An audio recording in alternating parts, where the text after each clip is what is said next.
Good evening everyone. তো দেখো আমি দশমীর ব্লগ নিয়ে চলে এসেছি। একটু লেট হলো, তো দশমীর দিন ছিল সোমবার। তো দেখো আমি শিবের মাথায় জল ঢেলে দিয়ে নিয়ে এই ঠাকুরকে পুজো দিয়ে দিলাম। দিয়ে সকালের এখানে আজকে বুটের ডাল আর রুটি হয়েছে। তারপর এখানে রান্নাবাড়ি চলছে, সব রান্না করছে। দেখো আমি এদিকে ঠাকুর বরণ করতে চলে এসেছি। তো এই দেখো প্রথমে পদ্মা ঠাকুর বরণ করে নিয়েছি, তারপরে এখন মাকে বরণ করছি, মিষ্টি মুখ করিয়ে দিচ্ছি। তো দেখো সব ঠাকুরকে ধান দুব্য দিয়ে মিষ্টি মুখ করিয়ে দিলাম।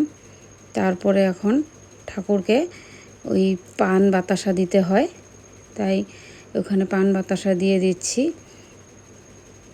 তো দেখো তোমরা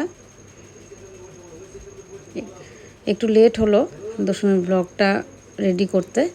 তো দেখো ঠাকুরকে নমস্কার করে নিচ্ছি। এখন হচ্ছে ছেলেকে একটু ঠাকুরের সব আশীর্বাদ দিয়ে দিব।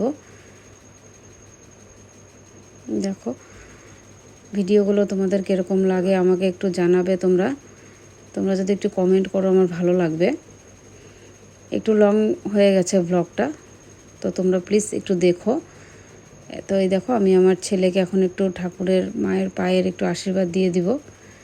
দিয়ে তারপরে এখন একটু সিঁদুর দিব। এটা আমাদের বাড়িতে সিঁদুর মানে খেলাটা হয় না কোনো বছর, এবছর ভাবলাম যে সবাই করে, তো আমরাও একটু করি, ভালো লাগবে। যেহেতু দুর্গাপূজার দশমীতে করাই হয়, তো ভাবলাম যে একটু করি, সিঁদুর দিলে ভালো লাগে। যেহেতু মাকে দেওয়া হয়েছে সেহেতু ভাবলাম যে সবাইকেই দিই। তো এই যে আমার বড় যাকে সিঁদুর পরিয়ে দিলাম, বড় যা আমাকেও পরিয়ে দিচ্ছে দেখো। তো বড় যাকে দিয়ে তারপরে মেজো যাকে দিয়ে দিব। তারপরে সবাই যে সব বাড়ির ভাসুররা, আমার হাজবেন্ড, সবাই ঠাকুর আস্তে আস্তে সবাই বরণ করে নিচ্ছে। সবাই ধান দুব্য দিয়ে ঠাকুরকে মাকে বরণ করবে আবার আগামী বছরের জন্য। একটা বছর আবার মা আবার একটা বছর পরে আসবে, তো স্বাভাবিক এই সময়টা মনটা সবারই একটু খারাপ লাগে। মা আসবে এটাই কত আনন্দ লাগে, কত ভালো লাগে, কিন্তু মা এসে চলে যায় এই জিনিসটা খুব মানে কষ্টের। তো এবার একটু বেশি মন খারাপ লেগেছিল। দেখো সব যা আমার এগুলো সব যা, তো এখানে সবাইকে সিঁদুর পরিয়ে দিচ্ছে। তাই দেখো এখন সবাই ঘাটে চলে যাব। এই দেখো ঘাটে চলে এসেছি। তো প্রথমে পদ্মা ঠাকুরকে বিসর্জন করানো হবে, এখানে ঘোরানো হচ্ছে, তো 7 বার ঘোরানো হয়। এখানে সবাই আমার হাজবেন্ড, ভাসুর, ভাইস্তা সবাই আছে। তো এই দেখো এখন পদ্মা মাকে বিসর্জন দিয়ে দিল।